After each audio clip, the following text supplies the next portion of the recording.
அதை தொடரப் போகிறேன். நீதிமொழிகள் 31 அதிகாரம் 10 வசனத்திலிருந்து 31வது வசனம் வரை போதிப்பேன் என்று சொன்னேன். நீதிமொழியை குறித்து, நீதிமொழி 31 அதிகாரத்தை குறித்து ஒரு முகவரையை கொடுத்தேன். உங்களுக்கு ஞாபகம் இருக்கும் என்று எண்ணுகிறேன். 30 அதிகாரங்கள் தாவீது தன்னுடைய குமாரனாகிய சாலமோனுக்கு கொடுத்த போதனைகள்.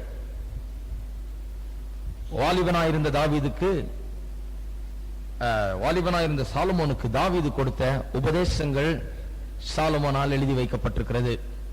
31வது அதிகாரம் சாலமோனுடைய தாயார் பெத்ஷெபாள் தன்னுடைய மகனுக்கு, இளம் வயது மகனுக்கு கொடுத்த உபதேசங்கள் என்று சொன்னேன். எந்த தருணத்திலே இந்த உபதேசங்கள் கொடுக்கப்பட்டதும் என்றும் உங்களுக்கு காண்பித்தேன். பழைய ஏற்பாட்டுக்கு சென்று தாவீது எப்படி ராஜாவாக ஆக்கப்பட்டான், அவசரமாக அவனுடைய இன்னொரு சகோதரன் ராஜாவாக ஆவதற்கு முயற்சி எடுத்து பல காரியங்களை பண்ணி அவன் தன்னை ராஜா என்று சொல்லிக் கொண்டதினால் அவசரமாக வந்து தாவீதை ராஜாவாக்கினார்கள். தாவீது மிகவும் இளம் வயதுள்ளவனாய் இருந்தான், சிறு பிள்ளைத்தனமாக இருந்தான். சாதாரண ஒரு சிறுபையனாய் இருந்தவனை ராஜாவாக ஆக்கியதினாலே சாலமோன் சிறு வயதுள்ளவனாய் இருந்தான். தாவீது மரிக்கும் தருவாயில் இருந்தபோது தாவீதினுடைய இன்னொரு மனைவியினுடைய மகன் ராஜாவாக முயற்சித்துக் கொண்டிருந்த வேளையிலே அவசரமாக சாலமோனை ராஜாவாக்கினார்கள். அந்த செய்தியை அறிந்து சாலமோன் ராஜாவாக்கப்படுவான் என்று தாவீதினிடத்திலே வாக்கு பெற்றுக் கொண்டு பெத்ஷெபாள் வீட்டுக்கு ஓடி வருகிறாள். தாவீதிடத்திலே போய் முறையிடுகிறாள், இன்னொரு மனைவியினுடைய பையனை ராஜாவாக ஆக்கிவிடாதீர், ஏனென்றால் இவன் பிறந்த போதே எனக்கு வாக்களித்திருக்கிறீர், தேவனும் உமக்கு திட்டவட்டமாய் காட்டியிருக்கிறார், இவன் அரசாளுவான், அரசாளுகிற காலத்திலே இவன் தேவாலயத்தை கட்டுவான் என்று காண்பித்திருக்கிறார். ஆகையால் இவன் ராஜாவாவது தேவனுடைய சித்தம், ஆகையால் இன்னொரு மனைவியினுடைய பிள்ளை ராஜா வாக்காதீர் என்று சொல்லி முறையிட்ட போது தாவீது மறுபடியும் ஆணையிட்டுக் கொடுக்கிறான், உண்மையாகவே கர்த்தர் பேரில் ஆணையிடுகிறேன், சாலமோனை தான் நான் ராஜா வாக்குவேன் என்று சொல்லி சொன்னவுடன் பெத்ஷெபா வீட்டுக்கு ஓடி வருகிறாள். ஓடி வந்தால் இங்கு சிறுபிள்ளைத்தனமாக ராஜாவாக போகிறவன் சிறுபிள்ளைத்தனமாக உட்கார்ந்து கொண்டு அதை பற்றி கொஞ்சம் கூட கவலை இல்லாமல் இருக்கிறான். அவனுக்கு முக்கியமாக 2 காரியங்களை குறித்து அவள் உபதேசிக்கிறார். 2 காரியங்கள். அவன் வாலிபனாயிருந்த காலத்திலே, இளம் வயதுள்ளவனாய் இருக்கிற வேளையிலே அநேக வாலிபர்கள் இன்றைக்கு முயற்சி எடுப்பது போல 2 தீமையான காரியங்களை எக்ஸ்பெரிமெண்ட் பண்ணி கொண்டிருந்தான், சோதித்து பார்த்து கொண்டிருக்கிறான், அதை செய்து பார்க்கலாம் அப்படின்னு. ஒன்று குடி பழக்கம். போகிற வர்ற இடத்துல எல்லாம் குடிக்கிறாங்க, கொஞ்சம் குடிச்சு ஜாலியா இருக்கிறாங்க, நீயும் கொஞ்சம் குடிதான்னு சொல்றாங்க, அதனால இவனும் கொஞ்சம் குடிச்சு பார்க்கலான்ற குடி பழக்கம். இன்னொன்று பெண்கள் பின்னால் அலைவது, அந்த பழக்கமும் இவனுக்கு உண்டாயிடுச்சு. இந்த 2 பழக்கத்தையும் இவனுக்கு உண்டாயிருக்கிறது என்று அறிந்து பெத்ஷெபாள் அவனுக்கு அறிவுரை கூறுகிறாள், நீ வாலிபன், சிறு பிள்ளைத்தனமாய் நடக்காதே, நீ ராஜாவாக போகிறவன், உன்னுடைய தகப்பன் உன்னை ராஜா வாக்குவேன் என்று ஆணையிட்டு கொடுத்து விட்டார், இப்ப வந்து உன்னை கூட்டிக் கொண்டு போகிறார்கள், நீ ராஜாவா இருக்க போகிற, ராஜாவை போல நீ நடந்து கொள், ராஜாவுக்கு நல்லதல்ல குடிப்பது, மதுபானம் அருந்துவது ராஜாவுக்கு பொருத்தமானதல்ல என்று சொல்லி முதல் 9 வசனங்களில் அவனுக்கு போதிக்கிறாள். 10ஆம் வசனத்திலிருந்து இவன் கேர்ள் கிரேசி, அதாவது பெண்கள் பின்னால் அலைகிறவனாயிருக்கிறானே என்று சொல்லி பெண்களை குறித்து அவள் போதிக்கிறார். ஒரு குணசாலியான ஸ்திரீ உனக்கு அவசியம், ஒரு குணசாலியான ஸ்திரீயை நீ வாழ்க்கையில தெரிந்தெடுத்துக் கொள் என்று போதிக்கிறாள். அவன் அதை விட்டு பிற்காலத்திலே 1000 பெண்களை தெரிந்தெடுத்தான். 1000 பெண்களை வைத்திருந்தவன் ஒரு குணசாலியான பெண்ணை கண்டுகொள்ளாமல் போய்விட்டான். அந்த போதனைகள் தான் இது. இது ஒரு விதமான ஃபார்ம் அல்லது ஒரு முறையாக இந்த வசனங்கள் கொடுக்கப்பட்டிருக்கிறது என்று சொன்னேன். அதாவது முக்கியமாக 10ஆம் வசனத்திலிருந்து 31ஆம் வசனம் வரை 22 வசனங்கள், 22 வசனங்களும் அக்ராஸ்டிக் ஃபார்ம்ல கொடுக்கப்பட்டிருக்கிறது என்று சொன்னேன். அக்ராஸ்டிக் ஃபார்ம் என்று சொன்னால் ஒவ்வொரு வாரமும் கொஞ்சம் கொஞ்சம் உதாரணம் தர்றேன், ஏன்னா அது அப்பதான் விளங்கும். நம்ம பாஷையில ஆ இ இருக்குது இல்லையா, அதை உபயோகப்படுத்தி அதை சில காரியங்கள் நிறைய போதிக்கும் போது அதை ஞாபகத்தில் வைத்துக் கொள்ளும்படியாக ஏபிசிடியை உபயோகப்படுத்துறோம். முதல்ல சொல்ல போற காரியத்தை ஏ என்ற எழுத்தோட ஆரம்பிச்சு சொல்றோம், 2வது சொல்லக்கூடிய காரியத்தை பி என்ற எழுத்தோட ஆரம்பிச்சு சொல்றோம், 3வது சொல்லக்கூடிய காரியத்தை சி என்ற எழுத்தோட ஆரம்பிச்சு சொல்றோம். அதே போல தமிழ்ல ஆ வருது. அன்றைக்கு சார் ஜான் வெங்கடேசன் திடீரென்று எனக்கு ஒரு உதாரணத்தை ஞாபகப்படுத்தினார். அவர் என்ன கேட்டார், இங்க பிரசங்கம் கேட்ட பிறகு கேட்டார், ஒருவேளை இந்த ஆத்திச்சூடி என்று தமிழ்ல வருகிறத படிச்சிருக்கிறோம் நம்ம எல்லாம் பள்ளிக்கூடத்துல, அது அக்ராஸ்டிக் ஃபார்ம்ல இருக்குதான்னு. அது அக்ராஸ்டிக் ஃபார்ம்ல தான் இருக்குது. அறம் செய்ய விரும்பு ஆ, ஆறுவது சினம் ஆ, இயல்பது மரவேல், அப்புறம் என்ன ஈகைத்திறன், உண்மை விளம்பு, ஊக்கமது கைவிடேல், எண்ணி துணிக, ஏற்பது இகழ்ச்சி, ஐயமிட்டு ஒன்று. அவர் எழுதி கொடுத்தாரு. இப்போ எனக்கு இதெல்லாம் ஞாபகம் இல்ல, படிச்ச காலத்துல சரியா படிக்கல. ஒப்புற ஒழுகு, ஓதுவது உயர்வு, ஆவுடதம் பேணு, இப்படி இப்படி எழுத்துக்களை, தமிழ் எழுத்துக்களை உபயோகப்படுத்தி சுலபமாக நம் மனதில் ஞாபகம் வைத்துக் கொள்ளுகிற விதத்திலே அவைகள் கொடுக்கப்பட்டிருக்கிறது. அமெரிக்காவில் ஒரு பெரிய பிரபல போதகர் ஒருவர் இருக்கிறார். அவர் இன்னொரு விதமான அக்ராஸ்டிக் அடிக்கடி உபயோகப்படுத்துவார். அக்ராஸ்டிக் என்று சொன்னா வெறும் ஆல்பபெட்ஸ் உபயோகப்படுத்துறது மட்டும் அக்ராஸ்டிக் இல்ல, எந்த ஒரு கன்வீனியன்ட் ஃபார்ம் மக்களுக்கு மனதில் பதிய வைக்கிற மாதிரி ஏதாவது ஒரு முறை எழுத்துக்களை உபயோகப்படுத்தி ஒரு முறையை கையாளுவது, அது அக்ராஸ்டிக் ஃபார்ம். எந்த விதமான எழுத்தை உபயோகப்படுத்தலாம், வெறும் ஆல்பபெட்ல வர்ற அந்த ஆர்டர்ல மட்டும் இல்ல, மற்ற விதமான ஒழுங்கின்படியும் உபயோகப்படுத்தலாம். அமெரிக்காவில் இருக்கிற அந்த பிரபல போதகர் அநேக அக்ராஸ்டிக்களை உபயோகப்படுத்துகிறார். ஒன்று கிரேஸ் என்னப்பட்ட வார்த்தை. அந்த கிரேஸ் என்னப்பட்ட வார்த்தையிலே 5 எழுத்துக்கள் இருக்கிறது. அந்த 5 எழுத்துக்களை உபயோகப்படுத்தி கிரேஸ் என்றால் என்ன, கிருபை என்றால் என்ன என்று திட்டவட்டமாக சொல்கிறார். கிரேஸ் என்று சொன்னால் அவர் என்ன சொல்கிறார்? Great riches at Christ's expense, GRAC, great riches at Christ's expense. அப்படி சொல்லும்போது வெறும் அந்த கிரேஸ் என்கிற வார்த்தை ஞாபகம் வைத்துக் கொண்டால் போதும், கிரேஸ் என்றால் என்ன என்பது நமக்கு விளங்கி விடுகிறது. அதுதான் அக்ராஸ்டிக் ஃபார்ம். பெத்சேபாள் போதிக்கும் போது அந்த அக்ராஸ்டிக் முறையை உபயோகப்படுத்தி 10ஆம் வசனம் முதல் 31ஆம் வசனம் வரைக்கும் போதிக்கிறார். 22 வசனங்கள், எபிரேய மொழியில 22 எழுத்துக்கள் இருக்கிறது. ஒவ்வொரு வசனத்தையும் ஒவ்வொரு எழுத்தை கொண்டு ஆரம்பிக்கிறார் முறையாக. 1, 2, 3 ஒவ்வொரு வசனமும் ஒவ்வொரு எபிரேய எழுத்தை கொண்டு ஆரம்பிக்கப்படுகிறது. இந்த எபிரேய எழுத்துக்களை கொண்டு ஆரம்பித்தது பெத்சேபாள் அல்ல, முதல்ல தாவீது இந்த முறையை உபயோகப்படுத்தி இருக்கிறார். நான் சொன்ன 119ஆம் சங்கீதம், 25வது சங்கீதம், அப்புறம் எரேமியாவின் புலம்பல், இப்படிப்பட்ட எரேமியாவின் புலம்பல் முழுவதும் அக்ராஸ்டிக் ஃபார்ம்ல தான் எழுதப்பட்டிருக்கிறது. ஒவ்வொரு அதிகாரமும் 22 வசனங்கள், 3ஆம் அதிகாரம் மட்டும் 66 வசனம். அந்த எழுத்துக்கள் 3 முறை திரும்ப திரும்ப அந்த ஒரு அதிகாரத்தில் சொல்லப்பட்டிருக்கிறது. 119ஆம் சங்கீதம் 176 வசனங்கள், 176 வசனங்களை 22 பகுதிகளாக பிரித்து ஒவ்வொரு பகுதியிலும் 8 வசனங்கள் கொடுக்கப்பட்டிருக்கிறது. ஒவ்வொரு 8 வசனத்துக்கும் ஒரு தலைப்பு கொடுக்கப்பட்டிருக்கிறது. அந்த தலைப்பு தான் அந்த எபிரேய எழுத்து. 22 பகுதிகள், 8 வசனம் நிறைந்த பகுதிகள். அதுக்கு தலைப்பு 119ஆம் சங்கீதத்தை திருப்பி பார்த்தீர்கள் என்றால் அதற்கு தலைப்பு எபிரேய எழுத்துக்கள் கொடுக்கப்பட்டிருக்கிறது. ஆலெஃப், பெத், கிமெல், டாலத் அப்படின்னு சொல்லி போட்டு எழுத்துக்கள் அங்கே எழுதி இருக்கிறது மட்டுமல்ல, அந்த எபிரேய மொழியிலேயே அதை பக்கத்தில் எழுதி வைத்திருக்கிறார்கள். தமிழ் பைபிள்ல 119ஆம் சங்கீதத்தை பார்த்தீங்கன்னா சின்னதா தெரியும், தமிழ் மொழியில எழுதி வைத்திருக்கிறார்கள். இந்த வாரம் நான் வீடு சந்திப்பு செய்து கொண்டிருக்கும் போது நம்முடைய சபைக்கு ஆங்கில ஆராதனைக்கு வரும் சகோதரர் டிமாண்டி என்கிறவருடைய வீட்டுக்கு சென்றேன். அவரிடம் ஒரு மிக அருமையான ஒரு பைபிள் ஒன்று இருந்தது. அந்த காலத்து பைபிள், அவர் பழைய காலத்துக்காரர். அவர் பழைய காலத்து பைபிள் வச்சிருந்தார் ஒண்ணு, கம்பானியன் பைபிள் என்று சொல்லி. அந்த கம்பானியன் பைபிள்ல பாத்தீங்கன்னா நீதிமொழிகள் 31ஆம் அதிகாரத்தை திருப்பின உடனே 10ஆம் வசனத்திலிருந்து நான் எழுதிட்டு வர சொன்னேன். பாத்தீங்களா, எத்தனை பேர் எழுதிட்டு வந்தீங்கன்னு தெரியல. பக்கத்துல எழுதிட்டு வாங்க. 10ஆம் வசனத்திலிருந்து 31ஆம் வசனம் வரைக்கும் 119ஆம் சங்கீதத்தை பார்த்து அந்த 22 எபிரேய எழுத்துக்களையும் ஒவ்வொரு வசனத்துக்கு பக்கத்துல ஒண்ணுன்னா 10ல இருந்து 31 வரைக்கும் 22 எழுத்துக்களை எழுதிட்டு வாங்கன்னு சொன்னேன். அந்த கம்பானியன் பைபிள்ல பார்த்தா எழுதியே வச்சிருக்குது, பிரிண்டே பண்ணி வச்சிருக்கான். 10ஆம் வசனத்துக்கு பக்கத்துல அந்த எழுத்து, முதல் எழுத்து ஆலஃப். 11ஆம் வசனத்துக்கு பக்கத்துல பெத் என்கிற வார்த்தை. 13ஆம் வசனத்துக்கு பதிலா ரொம்ப ஆச்சரியமா இருந்தது எனக்கு, அவங்களே பிரிண்டே பண்ணி வச்சிருக்காங்க. அதே மாதிரி 119ஆம் சங்கீதத்திலே அழகா போட்டிருக்காங்க, பிரிண்ட் பண்ணி வச்சிருக்காங்க. 25வது சங்கீதத்துல பாத்தீங்கன்னா 22 வசனங்களுக்கும் பக்கத்துல இந்த எபிரேய எழுத்தை போட்டு ஆரம்பிக்கிறாங்க. எல்லாம் அந்த புலம்பல்லையும் பார்த்தாலும் அதே மாதிரிதான், ஒவ்வொன்றுக்கும் அந்த எபிரேய எழுத்தை போட்டு ஆரம்பிக்கிறாங்க. அந்த வேத ஆராய்ச்சியாளர் அந்த முறையை அறிந்திருந்தார். எதற்காக பெத்சேபா அந்த முறையை உபயோகப்படுத்தினால் சுலபமாக ஞாபகத்தில் வைத்துக் கொள்ள முடியும் என்பதற்காக அந்த முறையை உபயோகப்படுத்தி அதை உபயோகப்படுத்துகிறாள் 22 வசனங்களுக்கு. எழுத்துக்கள் ஞாபகத்துக்கு மட்டும் உதவுகிறது மட்டுமல்ல, எபிரேய மொழி விசேஷமான மொழி. அதில் உள்ள வார்த்தைகளுக்கு மிகுந்த அர்த்தம் உண்டு. வார்த்தைகளுக்கு மட்டுமல்ல, எழுத்துக்களுக்கும் கூட அர்த்தம் உண்டு. அந்த எழுத்துக்களை வரையறோம் இல்லையா, எபிரேய மொழியில் அந்த எழுத்துக்களை எழுதும் போது அது ஒரு வரைஞ்ச படம் போல காணப்படுகிறது. நம்ம எழுத்துக்களும் அப்படிதான் படம் போல தான் இருக்குது. அமெரிக்கால போய் தமிழ் எழுதி காமிச்சா என்ன கிறுக்கிறியான்றான். ஏன்னா அவங்களுக்கு அது கிறுக்கல் மாதிரி தான் இருக்குது, படம் வரைகிற மாதிரி இருக்கு. நமக்கு எபிரேய மொழியை பார்க்கும்போது ஒரு படம் வரைஞ்ச மாதிரி இருக்குது. எபிரேய மக்களே அந்த எழுத்துக்களை பார்க்கும்போது ஒரு படத்தை போலதான் கண்டார்கள். வார்த்தைகளுக்கு மட்டும் அர்த்தம் உண்டு என்று அவர்கள் நினைக்கவில்லை, எழுத்துக்களுக்கு கூட அர்த்தம் உண்டு என்று சொல்லி அந்த படத்திலே ஒரு அர்த்தத்தை அவர்கள் கண்டார்கள். அதுதான் உண்மை.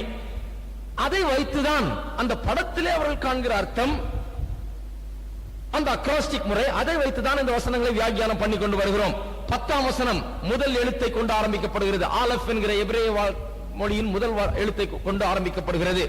அந்த ஆலஃப் வரையப்பட்டிருக்கிறதை பார்ப்பீர்கள் என்றால், அந்த எபிரேய எழுத்து 119ஆம் அதிகாரத்திலே பார்ப்பீர்கள் என்றால், சங்கீதத்திலே அது ஏற்பூட்டிய 2 மாடுகள் ஏற்பூட்டப்பட்டு உழுகிறதுக்கு இருக்கிற 2 மாடுகள் ஏற்பூட்டப்பட்ட மாடுகளை போல அது காட்சி அளிக்கிறது. நடுவில் ஒரு லைன், 2 பக்கம் 2 டாட்ஸ், 2 மாடுகள் ஏர், அப்படி என்ற அப்படிப்பட்ட காட்சியை தான் அவர்கள் கண்டார்கள். நாம் எத்தனை காட்சி வேணா காணலாம் அதை வச்சு. எபிரேய மக்கள் அதை எப்படி பார்த்தார்கள் என்பதுதான் முக்கியம். அவர்கள் அதை எப்படி பார்த்தார்கள்? ஏற்பூட்டப்பட்ட மாடு என்று. அந்த காலத்தில் ஏற்பூட்டப்பட்ட மாடு என்று சொன்னால் செழிப்பு என்று அர்த்தம். அதை வைத்துக் கொண்டு நான் 10ஆம் அதிகாரத்தை நான் உங்களுக்கு விளக்கி சொன்னேன். 11ஆம் வசனம் 3 பக்கம் 3 சைட்ஸும் அடைக்கப்பட்டிருக்கிறது. ஒரு சைடு ஓபனா இருக்கிறது. அது ஹோம், வீட்டை குறிக்கிறது. வீட்டில் இருக்கிற செக்யூரிட்டி அல்லது வீட்டில் இருக்கக்கூடிய அந்த ஃபீலிங் ஆஃப் செக்யூரிட்டி அதை குறிக்கிறது என்று நான் உங்களுக்கு சொன்னேன். 3வது இப்பொழுது காணப்போகிற வசனம் 12ஆம் வசனத்தை பார்த்தோம். கிமல் என்கிற அந்த எபிரேய வார்த்தையால் ஆரம்பிக்கப்பட்டிருக்கிறது, 3வது எழுத்தால் ஆரம்பிக்கப்பட்டிருக்கிறது. அந்த கிமல் ஒட்டகத்துக்கு ஒப்பாக அவர்கள் கண்டார்கள். ஒட்டகம் என்று சொன்னால் டிபெண்டபிலிட்டி, நீண்ட காலத்திற்கு மாறாமல், களைத்து போகாமல், கடினமாய் உழைக்கக்கூடியது என்று சொல்லி நாம் பார்த்தோம். அதை வைத்து 12ஆம் வசனத்தை அறிந்து கொண்டோம். இப்பொழுது 13ஆம் வசனத்துக்கு செல்லுவோம். 13ஆம் வசனம் 13ஆம் வசனம் 4வது எபிரேய எழுத்தை கொண்டு ஆரம்பிக்கப்படுகிறது. எபிரேய பாஷையில வாசித்தீங்கன்னா 4வது எழுத்தை கொண்டு ஆரம்பிக்கப்படுகிறது. 4வது எழுத்து என்ன? டாலத். அது பார்த்தா இங்கிலீஷ் நம்பர் 7 மாதிரி இருக்கும். இப்படி இருக்கும், நம்பர் 7 மாதிரி. மேலே இருந்து பார்த்தால் அது ஓபன் டோர், ஒரு திறக்கப்பட்ட கதவு போல காட்சியளிக்கிறது என்று எபிரேய மக்கள் அதை கண்டார்கள். அவர்களுடைய அந்த டாலத் என்கிற அந்த எழுத்தை அவர்கள் கண்டபோது திறக்கப்பட்ட கதவு என்ற எண்ணம் தான் அவர்களுக்குள்ளாக வந்தது. திறக்கப்பட்ட கதவு எதை குறிக்கிறது? அவர்களுக்கு அது டிசிஷன்ஸை குறிக்கிறது. டிசிஷன்ஸ் என்று சொன்னால் தீர்மானம் எடுக்கக்கூடிய அல்லது முடிவு செய்யக்கூடிய திறமை, அதை குறிக்கிறது. ஒவ்வொரு நாளும் வாழ்க்கையிலே நாம் திறந்த வாசல்கள் அண்டையிலே வருகிறோம். பல காரியங்களிலே ஒவ்வொரு நாளும் திறந்த வாசல்களை நாம் சந்திக்கிறோம். அதாவது தீர்மானம் எடுக்க வேண்டிய ஒரு நிலைக்கு நாம் வருகிறோம். ஒவ்வொரு நாளும் பல முறைகள் நாம் பல முக்கிய தீர்மானங்களை எடுக்க வேண்டியது அவசியமாக இருக்கிறது. திறந்த வாசல் நமக்கு முன்பாக வைக்கப்பட்டிருக்கிறது. இதற்குள் நுழையலாமா, நுழையக்கூடாதா, என்ன செய்வது என்ற தீர்மானங்கள் நமக்கு எடுக்க வேண்டியது அவசியமாக இருக்கிறது. அன்றைக்கு ஒரு சிநேகிதர் குடும்பத்தை சந்தித்து பேசிக் கொண்டிருந்தேன். அவள் சொன்னால் 2 இடத்துல வேலை கிடைச்சிருக்கேன், எந்த வேலை எடுக்கிறது? அது ஒரு திறந்த வாசல். 2 இடத்துலயும் வேலை தரேன்றாங்க. 2 கதவும் திறந்திருக்குது. 2 கதவுலையும் நுழைய முடியாது. ஏதாவது ஒரு கதவுல தான் நுழைய முடியும். ஏதாவது ஒரு வேலையை தான் எடுக்க முடியும். எந்த வேலையை எடுக்கிறது தெரியல. நல்லா யோசித்து ஞானமா ஜெபம் பண்ணி நல்லா தீர்மானம் எடுங்கன்னு சொன்னேன். தீர்மானம் எடுத்துட்டாங்க. எந்த வாசல்ல நுழைகிறது என்று. இப்படி வாழ்க்கையில நமக்கு தினந்தோறும் தீர்மானங்கள், முடிவுகள் எடுக்க வேண்டிய அவசியம் ஏற்படுகிறது. ஒவ்வொரு நாளும் பல முறை நாம் திறந்த வாசலுக்கு முன்பாக நிற்கிறோம். நமக்கு முன்பாக வாசல்கள் திறந்து வைக்கப்பட்டிருக்கிறது. வாய்ப்புகள் நமக்கு முன்பாக காத்துக் கொண்டிருக்கிறது. நாம் என்ன செய்ய போகிறோம் என்கிற தீர்மானத்தை, முடிவை தெளிவாக எடுத்து அதை நாம் செய்ய வேண்டிய அவசியம் ஏற்படுகிறது. இங்கே குணசாலியான ஸ்திரீயை குறித்து பேசும்போது 13ஆம் அதிகாரத்தில் இப்படியாக சொல்லப்பட்டிருக்கிறது. ஞாபகம் வைத்துக் கொள்ளுங்கள், அது திறந்த வாசலுக்கு ஒப்பாயிருக்கிறது. அந்த எழுத்து டாலத் என்கிற எழுத்து திறந்த வாசலுக்கு ஒப்பாயிருக்கிறது. இப்பொழுது அந்த வசனத்தை வாசிப்போம், நன்றாக விளங்கும். ஆட்டு மயிரையும் சணலையும் தேடி தன் கைகளினாலே உற்சாகத்தோட வேலை செய்கிறாள். சிலர் நினைக்கிறார்கள் மனைவி என்று சொன்னால் எந்த தீர்மானமும் எடுக்கக்கூடாது, எதுக்கும் லாயக்கு இல்ல, பேசாம பொட்டி பாம்பு மாதிரி ஒரு மூலையில இப்படியே உட்கார்ந்துட்டு இருக்கணும். வானா வரணும், போனா போனோம், உட்காரனா உட்காரணும், எந்திரினா எந்திரிக்கணும். இதுதான் மனைவி என்று நினைத்துக் கொண்டிருக்கிறார்கள். மனைவியை ஒரு டைனாமிக் பர்சனாக இங்கே பார்க்கிறோம். மிகவும் திறமை நிறைந்த, உற்சாகம் நிறைந்த வேலையாள், பல காரியங்களை சாதிக்கக்கூடியவர், பலவற்றை உருவாக்கக்கூடியவர் என்பதை நாம் இங்கு காண்கிறோம். மனைவியை பொட்டி பாம்பு மாதிரி இருக்கணும்னு விரும்பாதீர்கள். ஆண்டவர் பெண்களுக்கு, மனைவிகளுக்கு அப்படி இருக்க வேண்டும் என்று ஆண்டவர் விரும்புகிறதில்லை. அவர்கள் திறமையோடு சாமர்த்தியசாலிகளாக பல காரியங்களை சாதித்து காரியங்களை நடப்பிக்கக்கூடியவர்களாக இருக்க வேண்டும் என்று சொல்லிதான் ஆண்டவர் விரும்புகிறார். நான் கணவன் மனைவி குறித்து போதித்த போது நான் சொன்னேன், கணவர்களே மனைவி மீது அன்பு கூறுங்கள் என்று சொல்லியிருக்கும்போது அந்த அன்பு என்கிற வார்த்தை அக்ரெசிவ் லவ், அதாவது முதலாவது அன்பு கூறுகிறவர் கணவர்.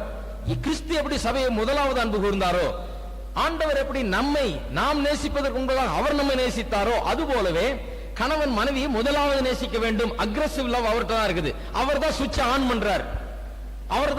அவர்கிட்ட தான் சுவிட்ச் இருக்குது. அவர் தான் அன்பை ஆரம்பிக்கிறார். மனைவியினுடைய அன்பு இன்னொரு இடத்துல மனைவிகளே புருஷர் மீது அன்பு கூறுங்கள் சொல்லி இருக்குது. அங்கே மனைவியினுடைய அன்பு is a responsive love. Responsive love என்றால் அன்பு செலுத்தப்பட்டால் திரும்ப அன்பு செலுத்தக்கூடிய ஒரு திறமை. அன்போடு ஒருவர் வரும்போது திரும்பி அன்போடு உபசரிக்கக்கூடிய ஒரு திறமை. புருஷன் அன்பு செலுத்தும் போது மனைவி அன்போடு திரும்ப அந்த அன்பை கணவனுக்கு செலுத்துகிறார் என்று சொல்லி போதித்தேன். ஆகையால் நினைத்துக் கொள்ளக்கூடாது கணவன் மட்டும்தான் அக்ரெசிவா இருக்க முடியும், மனைவி அக்ரெசிவா இருக்க கூடாதுன்னு சொல்லி. கணவன் அக்ரெசிவா இருந்து அன்பை காண்பிக்கிற வேளையில, அன்பை பொழிந்தருகிற வேளையில அவளுக்கு பாதுகாப்பை கொடுத்து அந்த ஃபீலிங் ஆஃப் செக்யூரிட்டி, பாதுகாப்பான ஒரு எண்ணத்தை உருவாக்கி அன்பை அவள் மீது காண்பித்து அவளை அரவணைத்து அன்பு காட்டி நடத்துகிற வேளையிலே அவள் பயப்பட மாட்டாள். எதை குறித்தும் வீட்டில் அன்பு இருக்கிறது என்று அவளுக்கு தெரியும். கணவன் தன்னை நேசிக்கிறான் என்று தெரியும். இன்னைக்கு விட்டுருவாரா, நாளைக்கு விட்டுருவாரா, எங்க போவாரோ, இன்னொருத்த பின்னால போயிடுவாரோ அப்படிலாம் யோசிக்கிறதுக்கு தருணமே கிடையாது. அன்பு நிலைநிறுத்துகிறது. ஒரு ஃபீலிங் ஆஃப் செக்யூரிட்டி மனைவிக்கு அது தருகிறது. அப்படி தருகிற வேளையிலே அவளுக்குள்ள இருக்கிற அந்த அக்ரெசிவ்னஸ் வெளியே வருகிறது. அவளுக்குள்ள இருக்கிற அந்த தீர்மானம் செய்யக்கூடிய திறமைகள், முடிவெடுக்கக்கூடிய திறமைகள், வியாபாரம் செய்யக்கூடிய திறமை, வெளியே போய் ஒரு தொழிலை செய்யக்கூடிய திறமை, தானாக பல காரியங்களை எடுத்து நடத்தி பணம் சம்பாதித்து வாழ்க்கையில முன்னேறக்கூடிய அந்த திறமை அவளுக்குள்ளாக இருந்து வெளிப்படுகிறது. அவள் அமைதலாக இருக்க வேண்டிய அவசியம் இல்லை. கணவன் மட்டும்தான் அக்ரெசிவா இருக்க வேண்டும் என்ற அவசியம் இல்லை. மனைவியும் கணவனுடைய அன்பை நன்றாக அறிந்தவள், அவளும் பயப்படாமல் தயங்காமல் அவள் தன்னுடைய திறமைகளை வெளிக்காட்ட முடிகிறது. நிறைய வீட்டுல மனைவி திறமையை வெளிக்காட்டுறது இல்லை. ஏன்னா புருஷனுக்கு பயம். கொஞ்சம் திறமையான மனைவி இருந்தா எப்ப பார்த்தாலும் சண்டை இருக்கும். நீ என்ன பெரிய ஆள் நினைச்சிட்டு இருக்கிறியா, உனக்கு அதை செய்ய முடியுமா, நான் சொல்றதா நீ செய்யணும், நீ சொல்றத நான் செய்ய மாட்டேன். இப்படி பல தகராறுகள் வீட்டுல இருக்கிறது. புருஷனுக்கு ஒரு காம்ப்ளெக்ஸ் சில நேரத்தில் வந்துருது. மனைவி தன்னை விட ஒரு திறமையானவள் ஆயிடுவாளோ, அவள் தன்னை விட நிறைய சம்பாதிச்சிருவாளோ, தன்னை விட ரொம்ப சாமர்த்தியமா இருப்பாளோ, சக்சஸ் ஆயிடுவாளோ என்கிற அந்த ஒரு காம்ப்ளெக்ஸ் இருக்கிறபடினால மனைவி திறமை இருந்தாலும் அவள் பொட்டி பாம்பு மாதிரி அடங்கி இருக்க வேண்டியதா இருக்குது. அப்படிப்பட்ட ஒரு அன்பற்ற நம்பிக்கையற்ற ஒரு கணவன் இருக்கிற வேளையிலே தனக்குள்ள திறமைகளை அவள் வெளிக்காட்ட முடியாது. எத்தனை பேர் வழங்குது நான் சொல்றது? அவள் பயப்படுகிறாள். நான் வெளியே போய் சம்பாதிச்சு நல்லா வந்தா என் புருஷனுக்கே பிடிக்காதுங்க, அவரே மேல சத்த போடுவாரு, சண்டையை போடுவாரு, எல்லா விதமான பிரச்சனையும் வீட்டுல வந்துடும், ஆகியால் நான் பண்ண மாட்டேன்னு சொல்லுவாங்க. ஆனா அன்பு இருக்கிற வீட்டுல, கணவன் அன்பு காமிக்கிற நேரத்திலே மனைவி கணவனுடைய அன்பிலே அவள் நம்பிக்கை வைத்து முழுவதுமாக அவரை நம்பி கணவனோடு வாழ்கிற வேளையிலே அவளுக்குள்ள திறமைகள் வெளிப்படுகிறது. அவள் திறமைசாலியா இருந்தால் உண்மையாகவே வெளியே போய் வேலை செய்யலாம், வியாபாரம் செய்யலாம், தொழிலில் ஈடுபடலாம், பலவிதமான பிசினஸ் வெஞ்சர்ஸ்ல இறங்கலாம், பலவிதமான காரியத்தில் இறங்கி அவளால் திறமையாக வாழ்க்கை நடத்த முடியும். குடும்பத்திற்கும் கணவனுக்கும் பிள்ளைகளுக்கும் ஆசீர்வாதமாக அவள் இருக்க முடியும் என்று வேதவசனம் திட்டவட்டமாய் போதிக்கிறது. எல்லா அம்மாமார்களும் ஒரு ஆமேன்னு சொல்லுங்க பார்ப்போம். ஆனால் அப்படி மனைவி திறமையாக இருக்க வேண்டும் என்றால் கணவனுடைய அன்பு மிகவும் முக்கியம். கணவனுடைய அண்டர்ஸ்டாண்டிங், புரிந்து கொள்ளுதல் மிகவும் முக்கியம்.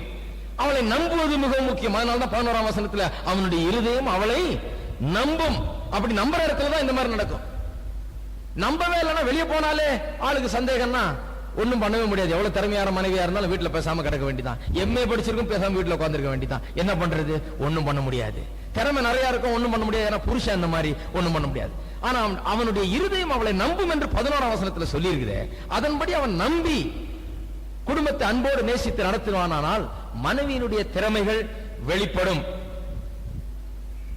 அவளை தீர்மானம் எடுக்கக்கூடிய ஒரு திறமை உடையவளாய் இருக்கிறாள் மனைவி. அவள் நல்ல தீர்மானங்களை வாழ்க்கையிலேயும் வியாபாரத்திலேயும் அவள் செய்கிற தொழிலையும் அலுவலகத்திலேயும் எல்லாத்திலையும் தன்னுடைய தீர்மானங்களை எடுத்து அவள் திறமையாக சில காரியங்களை செய்து முடிக்க முடியும். நன்றாக கவனிங்க. எல்லாத்துக்கும் புருஷனை கேட்டுட்டு தான் இருக்கணும்னு சொல்லி நாம நினைக்கிறோம்.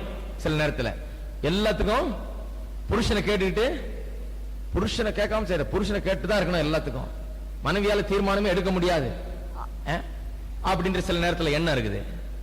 நல்லா கவனிங்க. நமக்கு தலையார் கிறிஸ்து, நாம் மனைவிக்கு தலையா இருக்கிறோம். கிறிஸ்துவுக்கு கீழ்ப்படுகிறது போல மனைவிகள் யாருக்கு கீழ்ப்படி வேணும்? புருஷனுக்கு கீழ்ப்படி வேணும் என்று சொல்லி இருக்குது. நமக்கு கிறிஸ்து தலையா இருக்கிறாருன்னு சொல்லி நம்ம தினந்தோறும் காலையில் எந்திரிக்கும் போது ஆண்டவரே எந்திரிக்கலாமா இன்னைக்கு இல்ல தூங்கலாமான்னு கேட்டுட்டு இருக்கிறோமா? ஆண்டவரே இன்னைக்கு எழுந்திரிக்கலாமா தூங்கலாமா? இன்னும் கொஞ்சம் தூங்க நேரம் தூங்கலாமா ஆண்டவரே? இன்னொரு அரை மணி நேரம் தூங்கலாமா இல்ல ஒரு மணி நேரம்? ஒன்னொன்னுக்கு ஆண்டவர் பதில் அழிச்சிட்டு இருக்க போறாரு. காலையில எந்திரிச்ச உடனே ஆண்டவரே நான் இப்படி போறதா அப்படி போறதா, பல்லு வளர்க்கறதா ஷேவ் பண்றதா, துணி மாத்துறதா குளிக்கிறதா, சாப்பிடுறதா, என்ன எல்லாத்தையுமா கேட்டுட்டே இருக்கிறோம் ஆண்டவர்கிட்ட. ஆண்டவர் நமக்கு தலையா இருக்கிறார், அவர் நமக்கு ஆண்டவராக இருக்கிறார், அவருக்கு நாம் கீழ்ப்படுகிறோம், அவருக்கு நாம் இணங்குகிறோம், அவர் நமக்கு தலையா இருக்கிறார். காலையில இருந்து சாயந்தரம் வரைக்கும் பல்லு விளக்குவா, உடுப்பு உடுத்தவா, வேலைக்கு போவா, எந்திரிக்கவா, தூங்கவா, இதை செய்யவா, அதை செய்வா, இப்படியே கேட்டுட்டாவா இருக்கும் கிடையாது. காலையில எழுந்த உடனே ஒரு நம்பிக்கை நமக்கு இருக்கிறது. ஆண்டவர் நம்மோடு இருக்கிறார், அவர் நம்மை தாங்கி நடத்துவார், நாம் செய்கிற காரியங்களிலே அவருடைய ஆசீர்வாதம் இருக்கும். நாம் எழுந்து குளித்து சாப்பிட்டு தைரியமாய் வெளியே சென்றால் நம்முடைய எல்லா காரியங்களும் ஆசீர்வாதம் உண்டு என்கிற ஒரு நம்பிக்கையோட நாம் செல்லுகிறோம். அவருடைய அன்பிலே நாம் நிலைநிறுத்தப்பட்டவர்களா இருக்கிறோம், நிலை நிற்கிறோம். அவருடைய அன்பு பெரிதா இருக்கிறது. ஆகையால் எழுந்த உடனே தைரியமா போறோம். ஒன்னொன்னுக்கு சின்ன சின்ன காரியத்துக்கெல்லாம் அவரை கேட்டுட்டு இருக்கிறது கிடையாது. மனைவியும் அப்படிதான். ஒன்னொன்னுக்கு புருஷன் வந்து கேட்டுட்டு இருக்கிற அந்த காரியம் கிடையாது. புருஷனுடைய அன்பு இருக்கிற வேளையிலே, புருஷன் புரிந்து கொள்ளுகிறவனா இருக்கிற வேளையிலே, புருஷன் நல்ல அண்டர்ஸ்டாண்டிங் உடையவனா இருக்கிற வேளையிலே, அவளை நம்புகிற வேளையிலே அவளும் எழுந்து தன்னுடைய கடமைகளை திறமையோடு செய்து நல்ல தீர்மானங்களை எடுத்து நல்ல முடிவுகளை பண்ணி நல்ல காரியங்களை அவள் நடப்பிக்க முடியும். நாம் எப்படி ஆண்டவருக்கு எல்லாத்துக்கும் கேட்டுட்டு நிக்கிறது இல்லையோ அது போலவே மனைவி எல்லாத்துக்கும் கேட்டுட்டு நிக்க வேண்டியதில்லை. சில காரியங்கள்ல திறமையாக மனைவியாலே தீர்மானம் எடுக்க முடியும் என்பது திட்டவட்டமாக வேத வசனத்திலே போதிக்கப்பட்டிருக்கிறது. என்டர்பிரைசிங் வுமன், அவள் சாமர்த்தியம் நிறைந்தவள், தொழில் செய்யக்கூடியவள், பல காரியங்களை முன்னின்று நடத்தி அவைகளிலே வெற்றியை காணக்கூடியவள், திறமை நிறைந்தவள் என்றுதான் வேத வசனத்தில் குணசாலியான ஸ்திரீயை குறித்து சொல்லப்பட்டிருக்கிறது. நம்ம கிறிஸ்தவர்கள் மத்தியில் கூட சில நேரத்தில் தவறான எண்ணங்கள் இருக்கிறது. அது என்ன தவறான எண்ணம்? குணசாலியான ஸ்திரீன்னு பேசும்போது அவங்க நினைப்பாங்க பேசாம வீட்டில் உட்காந்துட்டு ஒரு மூலையில சமைச்சுக்கிட்டு சொன்ன வேலையை செய்துக்கிட்டு ஆமாஞ்சாமி போட்டுக்கிட்டு அப்படி இருக்கிறதா குணசாலியான ஸ்திரீ. அப்படி கிடையாது. குணசாலியான ஸ்திரீ மிகவும் திறமை நிறைந்தவள், புத்திசாலியானவள். அவள் பல காரியங்களை செய்து திறமையாக முடிவுகளை எடுத்து தீர்மானங்களை எடுத்து நன்றாக சிறந்து விளங்கக்கூடியவளாய் அவள் இருக்கிறாள். நன்றாக கவனிங்க. 13ஆம் வசனத்தில் ஒரு சில காரியங்கள் உங்களுக்கு சொல்ல விரும்புகிறேன். ஆட்டு மணலையும் ஆட்டு மயிரையும் சணலையும் தேடி, ஆட்டு மயிர்னா அந்த குளிர்காலத்தில் உள்ளன் க்ளோத்ஸ் அதனால செய்யப்படுகிறது.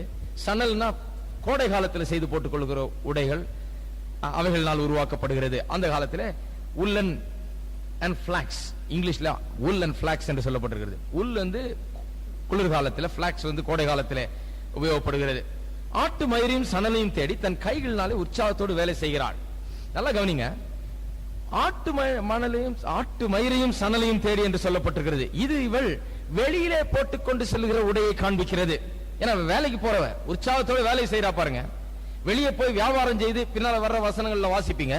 வெளியே போய் வேலைகள் செய்து திறமையாக பல காரியங்களை நடப்பிக்கிறவள் இவள். அதை குறித்து பேசுது. அவ வெளியே போகும்போது எப்படி போகிறான்றதை பற்றி பேசுது. வெளியே போகும்போது எப்படி உடுத்திட்டு போறா? ஆட்டு மயிரையும் சணலையும் உடைய உடைகளை உடுத்தி கொண்டு போகிறாள். குளிர்காலத்திலே சணல், அது குளிர்காலத்திலே ஆட்டு மயிர் உள்ளன் க்ளோத்ஸ் உடுத்தி கொண்டு போகிறாள்.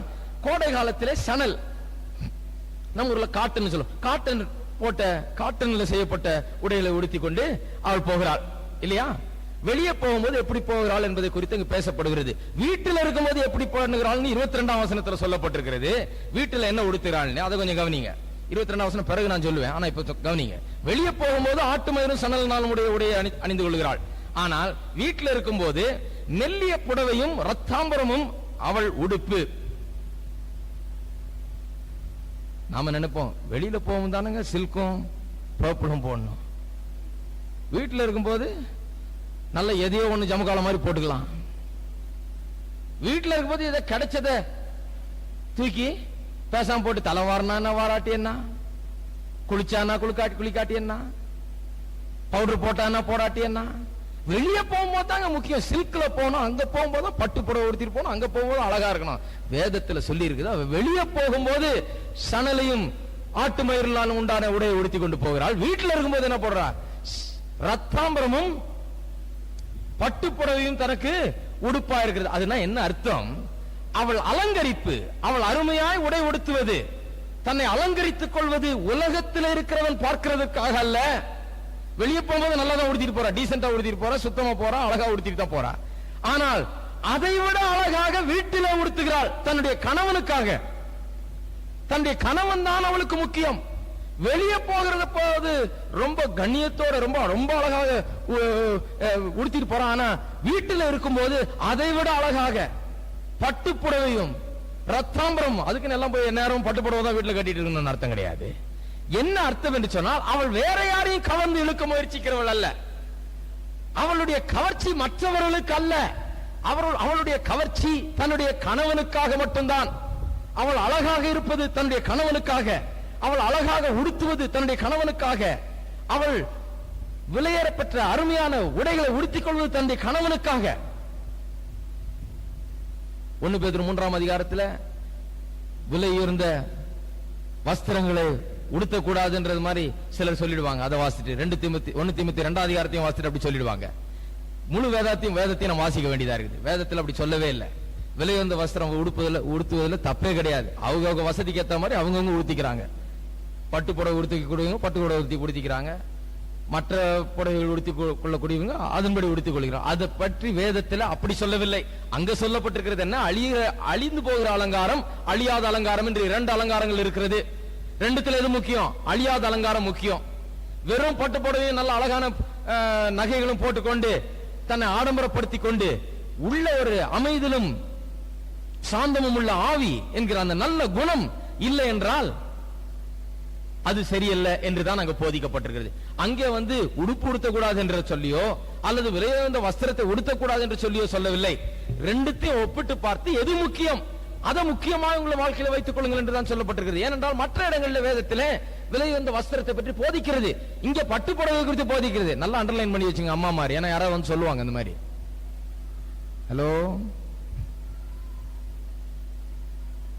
பட்டு புடவை போடக்கூடாதுன்னா, பட்டு புடவையும் ரத்தாம்பரமும் அவள் உடுப்பு. வெளியில இருக்கிறவர்களுக்கு அவள் அப்படி உடுத்துவது கிடையாது. வெளியில போகும்போது வேலைக்கு ஏற்றால் போர் உடுத்தி கொண்டு போகிறாள். வீட்டிலே வரும்போது தன்னுடைய கணவனுக்கு என்று மிகவும் அழகாக உடுத்துகிறவளா இருக்கிறாள். இது ரொம்ப முக்கியம் பாருங்க. சில அம்மாமார் ஒரே பெண்கள் அநேக நேரத்தில் சொல்லுவது, என் புருஷன் பாருங்க எப்ப பார்த்தாலும் மற்ற பெண்களை தான் பாக்குறாரு, ரோட்ல போற எல்லா அழகான பெண்களையும் பார்த்துடுறாருங்க, விட மாட்டேன்றாரு, இந்த மாதிரி அவர் புத்தி இருக்குது அப்படின்றாரு. சில நேரங்களில் ஏன் அப்படி பாக்குறாருன்னா, அழகா உடுத்தி அவரு பாக்குறது இல்ல. வீட்டுல எதையாவது ஜமக்காலத்தை எடுத்து போத்திக்கிட்டு வெறும் மூக்கும் கண்ணு மட்டும் தெரிற மாதிரி இருக்கிறாங்க. வீட்டுல அழகான ஒன்றை வீட்டுல பார்க்க முடியல. பாவம் அவருக்கு பார்க்க முடியலன்னு ஏக்கத்தோட வெளியே போறாரு. வெளியே போற வர்றதெல்லாம் பாக்குறாரு. ஏதாவது அழகா உடுத்திட்டு போனா அதையும் பாத்துறாரு. அவருடைய புத்தி அந்த மாதிரி பிறண்டு போயிடுது பாருங்க. வீட்டுல சிலர் நினைச்சுக்கிறாங்க கணவன் தானே, கணவனுக்கு எப்படி உடுத்தினா என்ன, அவரு தினந்தோறும் பாக்குறவரு, முகத்தை கழுவுனா என்ன, கண்ணுல அழுக்கு இருந்தா என்ன, வாய் நாத்தடிச்சா என்ன, வீடு தானையா, வீட்டுல என் வீட்டுல நான் எப்படி வேணா இருப்பேன், இருக்கலாங்க. இருந்தாலும் கூட கணவன் வீட்டுக்கு வரும்போது நல்லா உடுத்தி நல்ல வாசனை திரவியங்களை போட்டு அருமையாய் காட்சி அளித்தா அது எவ்வளவு அழகா இருக்கும் பார்க்கிறதுக்கு. கணவனுக்கு ஆளெல்லாம் வேலை செய்துட்டு வந்து கஷ்டத்தோட வருகிற கணவனுக்கு நல்ல வாசனையோட அழகான உடுப்போட நல்லா முடிச்சு எல்லாம் பண்ணி கரெக்டா பண்ணி போய் நின்னா அதுவே ஒரு குளிர்ச்சியா இருக்கும். அப்படிப்பட்ட குடும்பத்திலே கணவன் வெளியே போறதெல்லாம் வர்றதெல்லாம் பார்க்க வேண்டிய அவசியம் கிடையாது. வீட்டிலே அழகான மனைவி இருக்கும்போது வெளியே அவன் போய் தேட வேண்டும். அதைத்தான் 11வது வசனத்திலே திட்டவட்டமாய் சொல்லி இருக்கிறது. அவன் சம்பத்து சொல்லி இருக்கிறது. அவன் பொருள் குறையாதுன்னு இல்ல, சம்பத்து குறையாதுன்னா என்ன, அவனுக்கு எந்த குறையும் ஏற்படாது. முக்கியமா அங்க என்ன சொல்லப்பட்டு எதோ குறித்து சொல்லப்பட்டிருக்கிறது என்றால், அவனுடைய சீரப்பிரகாரமான தேவைகளில் குறைவு ஏற்படாது. அதை பூர்த்தி செய்வதற்காக அவன் இன்னொரு பெண்ணை நாடி செல்ல வேண்டிய அவசியம் இல்லை. அந்த விதத்திலே அவனுக்கு சம்பத்து குறையாது என்று சொல்லிதான் 11ஆம் வசனத்தில் சொல்லப்பட்டிருக்கிறது. கணவனுக்கு சரீரப்பிரகாரமான தேவைகளிலே ஒரு குறையும் அந்த மனைவி வைப்பதில்லை. அப்படி நடந்து கொள்கிறாள். அவனுக்கு பிரியமாக உடை உடுத்தி, அவனுக்கு பிரியமாக அழகாக இருந்து, அவனை திருப்திப்படுத்தி, எல்லா விதத்திலும் சரீர தேவைகளை சந்தித்து அப்படி நடந்து கொள்ளுகிறபடினால் அவன் வெளியே சென்று வேறொருவரை நாட வேண்டிய அவசியம் கிடையாது. அவன் சம்பத்து குறையாது. இங்கே குறைஞ்சதுன்னா அப்புறம் வேற எங்கேயாவது போய் தான் திருப்திப்படுத்த வேண்டிய அவசியம் சிலருக்கு ஏற்படுத்துகிறது. அவர்கள் கட்டுப்படுத்த முடிகிறது இல்லை, வெளியே போய் வேற ஏதாவது நாடிக்கொண்டு போகிறார்கள். வீட்டிலே நல்ல உடை உடுத்த அவசியம் இல்லை என்பது அநேகருடைய நினைப்பு. சிலரை வீட்டில் பார்த்தா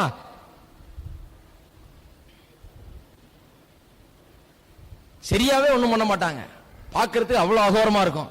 வெளியே போகும்போது அவ்வளவு தாம் தூமல் ட்ரெஸ் பண்ணிட்டு அடிப்பான். அதுதான் தப்பு. வெளியில இருக்கிறவர்கள் ஏன்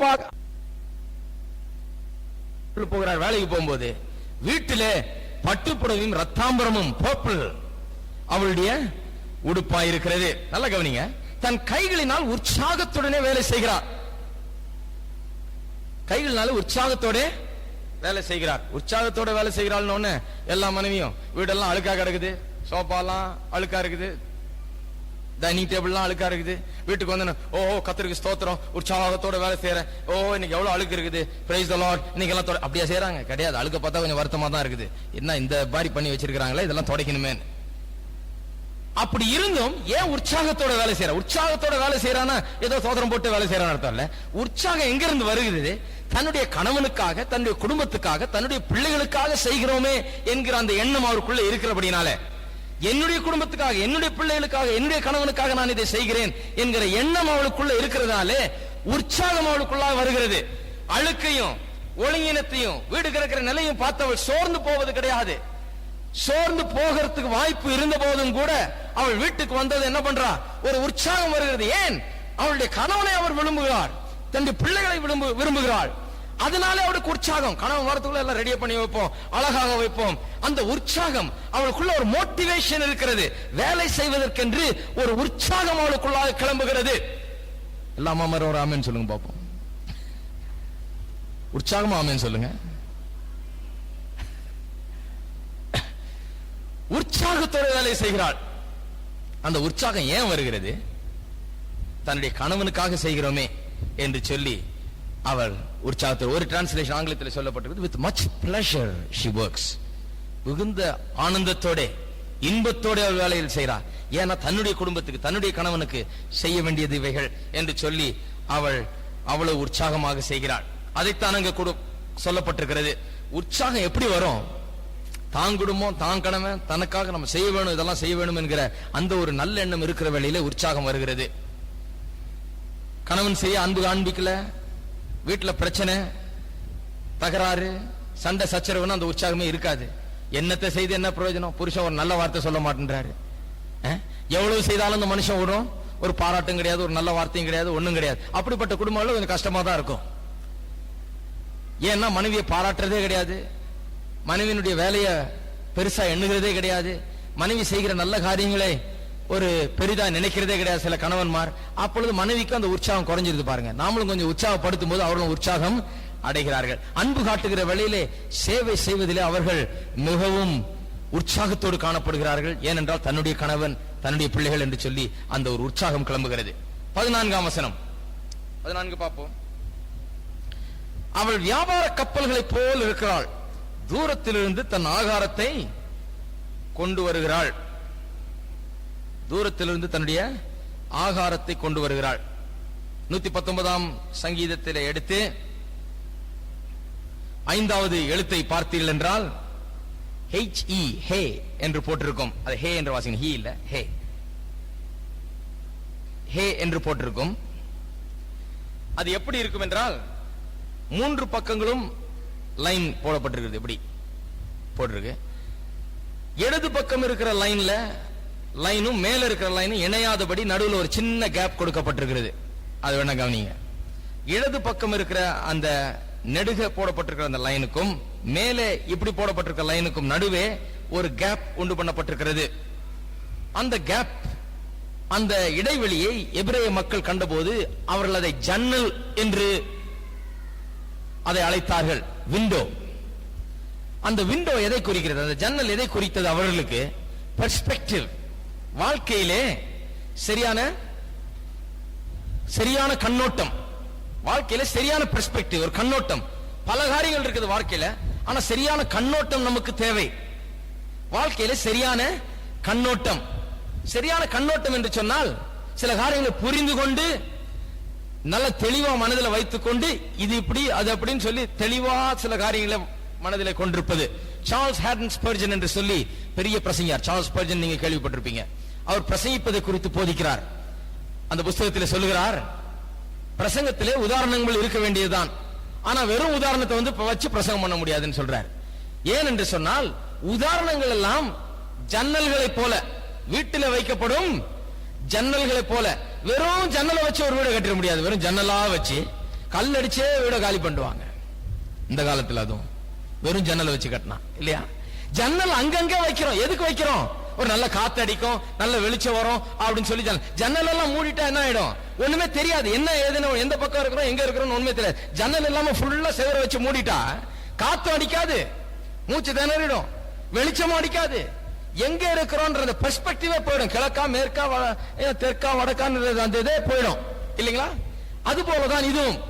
ஜன்னல் ஒரு பெர்ஸ்பெக்டிவ் கொடுக்கிறது, ஒரு கண்ணோட்டத்தை கொடுக்கிறது. வாழ்க்கையில ஒரு கண்ணோட்டம் அவசியம். நமக்கு வேலை இருக்குது, மனைவி இருக்குது, புருஷன் இருக்கு, பிள்ளைகள் இருக்கிறாங்க, சபை இருக்குது, கத்தருக்கு அடுத்த காரியங்கள் இருக்கிறது, வியாபாரத்துக்கு அடுத்த காரியங்கள் இருக்குது, தொழிலுக்கு அடுத்த காரியங்கள் இருக்கிறது, குடும்பத்துக்கு அடுத்த காரியங்கள் இருக்கிறது. இவைகளை ஒரு கண்ணோட்டம், சரியான கண்ணோட்டத்தோடு நாம் காண வேண்டியது அவசியம். விண்டோ என்பது நமக்கு உள்ள அந்த கண்ணோட்டம் என்கிற காற்றையும் வெளிச்சத்தையும் அனுப்புகிறதா இருக்கிறது. அப்படிதான் எபிரேய மக்கள் அதை கண்டார்கள். நாம் இப்பொழுது 14ஆம் வசனத்தை வாசிப்போம். அவள் வியாபார கப்பல்களைப் போல் இருக்கிறாள், தூரத்திலிருந்து தன் ஆகாரத்தை கொண்டு வருகிறாள்.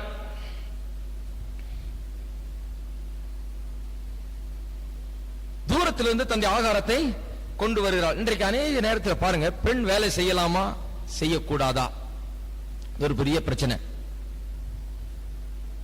இது ஒரு பெரிய ஒரு ஆவிக்குரிய பிரச்சனையாவே ஆக்கிடுவாங்க சிலர். வேலை செய்யற மனைவினா சரியா இருக்காது, சரியா வராது அப்படின்ற சில கண்ணோட்டம் சிலருக்கு. வேலை செஞ்சா குடும்பம் சரியாவே இருக்க முடியாதுன்ற கண்ணோட்டம் சிலருக்கு. வேலை செய்யற மனைவி தான் வேணும், பார்க்கும்போது கரெக்டா வேலை செய்யற மனைவியா பார்ப்பாங்க, அப்படி கண்ணோட்டம் அவங்களுக்கு. இப்படி பலவிதமான கண்ணோட்டங்கள் இருக்குது. வேலை செய்யலாமா செய்யக்கூடாதா? இங்க அநேகர்கள் இருக்கலாம், ஒருவேளை படித்தவர்களா இருக்கலாம், கல்யாணம் பண்ணி குழந்தைகள்லாம் பிறந்ததுனால வேலை செய்யாமல் இருக்கலாம். மறுபடியும் வேலைக்கு போகணும்னு நினைக்கும் போது குடும்பம் முக்கியமா, வேலை முக்கியமா, பிள்ளை முக்கியமா, வேலை முக்கியமா, கணவன் முக்கியமா, வேலை முக்கியமா, இப்படி பலவிதமான எண்ணங்கள் நமக்குள்ளாக எழலாம். அதற்கு தான் கண்ணோட்டம் அவசியம். எது முக்கியம் என்பதை ஆராய்ந்து பார்த்து, குடும்பத்தோரோடு ஆலோசித்து, கணவரோடு ஆலோசித்து, பிள்ளைகள் வளர்ந்திருந்தால் பிள்ளைகளோடு ஆலோசித்து வேலை செய்வதிலே தப்பே கிடையாது. ஒரு பெண் வேலைக்கு சென்று வெளியே சென்று வேலை செய்வதிலே தவறே கிடையாது. வேத வசனம் அப்படி செய்யக்கூடாது என்று எங்கேயும் போதித்து வைக்கவில்லை. ஆனால் சரியான கண்ணோட்டத்தை உடையவர்களா இருக்க வேண்டும். சில நேரத்தில் பாருங்க, பணம் தேவைன்னு சொல்லிட்டு குடும்பம் நாசமா போனாலும் சரி, பிள்ளையை எக்கேடு கட்டாலும் சரி, என்ன பண்ணாலும் சரி, எனக்கு பணம் தேவைங்க, போய் கண்டிப்பா வேலை செய்து 2 பேரும் போய் வேலையை செய்ய போறோம். அது தவறான கண்ணோட்டம். சில நேரத்தில் என்ன ஆகுது, குழந்தைகளுக்கு வேண்டிய காரியங்களை நாம் சரியாக செய்து வைத்து விட்டு, அவர்கள் சரியாக கவனிக்கப்படுகிறார்களா என்று பார்த்து விட்டு, அது சரியாக இருந்தால் போய் வேலை செய்வது அவசியம்தான். கண்டிப்பாக அது அவசியம் தான். பணம் பிள்ளைகளை விட முக்கியம் கிடையாது. நம்முடைய பணம் நம்முடைய குடும்பத்தை விட காட்டிலும் மேலானது கிடையாது. எனக்கு தெரிஞ்ச எத்தனையோ பேர் பிள்ளைகளுக்காக தங்களுடைய வேலைகளையே விட்டு கொடுத்த அம்மாமார் சில நேரத்தில் வீட்டில இருந்து பிள்ளைகளை வளர்த்து விட்டு, பிள்ளைகள் கொஞ்சம் வளர்ந்து பள்ளிகளுக்கு போக ஆரம்பித்த பிறகு வேலைக்கு சென்றவர்களும் இருக்கிறார்கள். அதுதான் பெர்ஸ்பெக்டிவ். வாழ்க்கையில ஒரு நல்ல பெர்ஸ்பெக்டிவ், நல்ல கண்ணோட்டம் புரிகிறது அவர்களுக்கு. தங்களுடைய பொறுப்புகள், உத்தரவாதங்கள் அவர்களுக்கு புரிந்து கொண்டு வைத்திருக்கிறார்கள். அவர்கள் சும்மா கெடுபடியா பேசுறது இல்ல. வேலை செய்யலாமா செய்யக்கூடாதா, பைபிள் என்ன சொல்லி இருக்குது, செய்யக்கூடாதுன்னு சொல்லி இருக்குன்னு சிலர் சொல்லுவாங்க, செய்யலாம்னு சொல்லி இருக்குன்னு சிலர் சொல்லுவாங்க. அப்படி பேசக்கூடாது. வேதத்துல செய்யலாம் என்று சொல்லி இருக்கிறது. ஆனால் அதுக்கென்று ஒரு சரியான பெர்ஸ்பெக்டிவ் நமக்கு தேவை. பணம் வாழ்க்கையில் அவ்வளவு முக்கியம் கிடையாது. குழந்தைகள் நமக்கு மிகவும் முக்கியம். குழந்தைகளை பார்த்துக்கிறதுக்கு யாராவது இருந்தா, நல்ல பொறுப்புள்ள ஆட்கள் இருந்தா வேலை செய்ய வேண்டியது அவசியம்தான். என்னுடைய மனைவி டாக்டர், வேலை செய்யணும்னா ரொம்ப ஆசை என் மனைவிக்கு. எங்கேயாவது ஒரு ஆஸ்பத்திரியில் போய், எங்கேயாவது பெரிய ஆஸ்பத்திரியில் போய் நல்லா வேலை செய்யணும். ஏன்னா படிச்சாச்சு, படிச்சுட்டு எல்லாம் வீணா போயிட போகுதுன்னு சொல்லிட்டு வேலை செய்யணும் ரொம்ப ஆசை. நானும் என்ன செய்யணுமோ செய்துக்கோன்னு விட்டுறது. என்ன செய்யணுமோ நீ தீர்மானம் பண்ணு. உனக்கு வேலை வேணுமா செய், வேலை வேணாமா செய்ய வேணாமா செய்ய வேணாம், ஊழியம் செய்யறியா செய், வேலை செய்யறியா, டாக்டரா இருக்கிறியா செய், கிளினிக் வச்சுக்கிறியா வச்சுக்கோ, என்ன உனக்கு பிரியமோ அதை செய்யணும். அதை செய்யறதுக்கு நான் உதவுகிறேன். அதுதான் என்னுடைய நோக்கம் வாழ்க்கையில. வேலை செய்து கொண்டே இருந்தது. திடீர்னு எங்க வீட்டுல வேலை செய்த ஒரு பொண்ணு ஓடி போயிடுச்சு. என்ன செய்யறது, குழந்தைய பாக்குறதுக்கு ஆள் இல்ல, 1 வயசு குழந்தை பாக்குறதுக்கு ஆள் இல்ல. திடீர்னு போய் எங்கேயும் பிடிச்சிட்டு வர முடியாது. வேலையில இருந்து நின்னாச்சு. நின்னப்ப ரொம்ப வருத்தம் தான். ஐயோ வேலையில இருந்து நின்று நல்ல வேலை, நல்ல ஆஸ்பத்திரியில நல்ல வேலை செய்துட்டு இருந்தா, அங்கேயே இருந்து அப்படியே பண்ணிட்டு இருந்தா நல்லா வந்திருக்கலாமே. என்ன பண்றது, குழந்தைய பாக்குறதுக்கு ஆள் இல்ல. சாக்ரிஃபைஸ் பண்ணி தான் ஆக வேண்டும். வாழ்க்கையில ஒரு பெர்ஸ்பெக்டிவ் அவசியம். எது முக்கியம், குழந்தை தான் முக்கியம். வேலை அவ்வளவு முக்கியம் கிடையாது. வேலை அப்புறம் பாத்துக்கலாம், எப்படியா கர்த்தர் அதை செய்வார், பிற்காலத்துல கிடைக்கும், பரவாயில்ல, வேலையை விட்டுட்டு நம்ம சில இந்த காரியங்களை பார்ப்போம் என்று சொல்லி அப்படி செய்திருக்கிறோம். அதே மாதிரி பல குடும்பங்களில் நான் பார்த்திருக்கிறேன். பெர்ஸ்பெக்டிவோடு நாம் இருக்க வேண்டும். ஒரு கண்ணோட்டத்தோட காரியங்களை புரிந்து கொள்ள வேண்டும். வேதத்துல வேலை செய்யக்கூடாதுன்னு சொல்லவில்லை. நான் என்னுடைய மனைவி வேலை செய்யறதுக்கு எதிராளி கிடையாது. கண்டிப்பா வேலை செய்யலாம், மறுபடியும் வேலைக்கு போறாங்க, கண்டிப்பா செய்யலாம், நல்ல வேலை கிடைக்கும். ஆனாலும் பெர்ஸ்பெக்டிவ் நமக்கு மிகவும் அவசியமா இருக்கிறது. நம்முடைய குடும்பங்களை நாம் பேணி காக்க வேண்டும். அது மிகவும் முக்கியமானதா இருக்கிறது. குழந்தைகளை நாம் பேணி காக்க வேண்டும். அவர்களுடைய எதிர்கால வாழ்க்கை நாம் ஆரம்ப காலங்களிலே அவர்களோடு செலவிடுகிற நேரத்துக்கு ஏற்றார் போலதான் அவளுடைய எதிர்கால வாழ்க்கையும் அமைய போகிறது. ஆகையால் எல்லாரையும் வேலையை விட்டு குழந்தை பாருங்க சொல்லல. நானே ஒரு நல்ல கண்ணோட்டத்தோடு, எது முக்கியம் என்கிற கண்ணோட்டத்தோடு இருக்க வேண்டும். நிறைய வேலை செய்யறவங்க இருக்காங்க, நாளெல்லாம் வேலை செய்வாங்க, பகல்லாம் ஆயா வீட்டுல வேலையை பார்த்துக்கும். வீட்டுக்கு வந்த உடனே அவங்க நான் அங்க போறேன் இங்க போறேன்னு போயிடுறது இல்ல. குழந்தைகளோடு இருந்து அவர்கள் படித்தார்களா படிக்கலையா, என்ன பண்ணாங்க என்னன்னு கேட்டு அவர்களோட சில மணி நேரங்கள் செலவழித்து அப்படி இருக்கிறார்கள். அது மிக முக்கியம். எப்படியோ ஒரு விதத்திலே நம்முடைய குடும்பத்தினுடைய நலன், பிள்ளைகளுடைய நலன், கணவனுடைய நலன் இவையெல்லாம் கெட்டு போகாதபடி பாதுகாக்கப்பட வேண்டும். குடும்பம் பாதுகாக்கப்பட வேண்டும். அது நன்றாக நடத்தப்பட வேண்டும். அதுதான் கர்த்தருடைய சித்தம். குடும்பத்தை அலட்சியமாய் விட்டுவிட்டு பிறகு பிள்ளைகளும் அலட்சியமா இருக்கிற வேளையில நாம் அதை குறித்து வருந்தும் போது அது கர்த்தருடைய நாமத்துக்கு மகிமையாக இருக்காது. நாம் முதலிருந்தே ஒழுங்காக குடும்பத்தை நாம் நடத்த வேண்டியது அவசியமாக இருக்கிறது. வேலை செய்கிற மனைவியா இருந்தாலும் அவள் ஒரு பெர்ஸ்பெக்டிவோட இருக்க வேண்டும். இந்த மனைவி பாருங்க எப்படி இருக்கிறார், வியாபார கப்பல்களை போல இருக்கிறார். தூரத்திலிருந்து தன் ஆகாரத்தை கொண்டு வருகிறாள். சில நேரத்தில் அவள் தூரமா போக வேண்டியதா இருக்குது வேலைக்கு. எங்கெங்கயோ போய் வேலை செய்து, தொழில் செய்து, வியாபாரங்கள் செய்து, பல விதமான காரியங்கள் செய்து சம்பாதிக்க வேண்டிய அவசியமா இருக்கிறது. அப்படி இருந்தாலும் அவள் அந்த கண்ணோட்டத்தை இழக்காதவளாய் தன்னுடைய குடும்பத்திற்காக அவற்றை செய்கிறாள். தன்னுடைய குடும்ப நலனுக்காக செய்கிறாள். குடும்ப நலன்னா வெறும் பணம் மட்டும் இல்ல. குடும்ப நலன், குடும்ப நலனா ஆள் இருந்து கவனிக்கிறதும் முக்கியமான, அதை விட முக்கியமான ஒரு பகுதி குடும்ப நலன். வெறும் பணத்தை கொண்டு வந்து விட்டுற முடியாது. என்ன பண்ண வேண்டும், அங்க இருந்து ஆள் கவனிக்க வேண்டியது அவசியம். தூரத்திலிருந்து தன் ஆகாரத்தை கொண்டு வருகிறாள். ஒரு எழுத்தாளர் இப்படியாக எழுதுகிறார், அமெரிக்காவில் இருக்கிற ஒரு போதகர் இப்படியாக எழுதுகிறார் இதை குறித்து.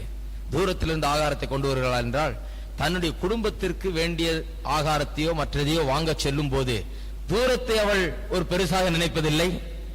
எவ்வளவு தூரமாக இருந்தாலும் சிறந்த பொருள், சிறந்த விலைக்கு சிறந்த பொருள் கிடைக்குமானால் தன்னுடைய குடும்பம் தான் சிறந்த குடும்பம், அதுக்காக சிறந்த பொருள் சிறந்த விலையில் நான் வாங்கிட்டு வருவேன்னு சொல்லி நேரத்தை செலவழித்து குடும்பத்துக்காக முயற்சிகளை எடுத்து குடும்பத்துடைய மேன்மைக்காக அவள் நேரத்தை செலவழித்து பல காரியங்களை செய்கிறாள். அவள் போய் வேலை செய்கிறாள், தூரத்தில் போய் வேலை செய்கிறாள். அவள் மிகவும் என்டர்பிரைசிங், சாமர்த்தியசாலியா இருக்கிறாள். தூரத்திலிருந்து தன் ஆகாரத்தை கொண்டு வருகிறாள். அப்படிப்பட்ட ஒரு பெர்ஸ்பெக்டிவ் நமக்கு இருக்க வேண்டும். பணம் அவசியம்தான், சம்பாதிக்க வேண்டியது அவசியம்தான். வாழ்க்கையில 2 பேரும் வேலை செய்தா நல்ல முன்னுக்கு சீக்கிரம் வரலாம், அதுவும் நல்லதுதான். ஆனாலும் வாழ்க்கையில ஒரு நல்ல கண்ணோட்டம், நல்ல பெர்ஸ்பெக்டிவ் இருப்பது அவசியம். பெர்ஸ்பெக்டிவை இழந்து விடக்கூடாது. பணமோ மற்ற காரியங்களோ நம்முடைய வாழ்க்கையின் கண்ணோட்டத்தை மறைத்து விடக்கூடாது. நம்முடைய கண்ணோட்டத்தை அது இருளடைய செய்யக்கூடாது. அதில் நாம் ஜாக்கிரதையாக இருக்க வேண்டும். அதைத்தான் வேதவசனம் சொல்லுகிறது. பெர்ஸ்பெக்டிவ் உடையவளாய் இருக்கிறாள் அவள். பெர்ஸ்பெக்டிவ் உடையவளாய் இருக்கிறார். 15வது வசனம்.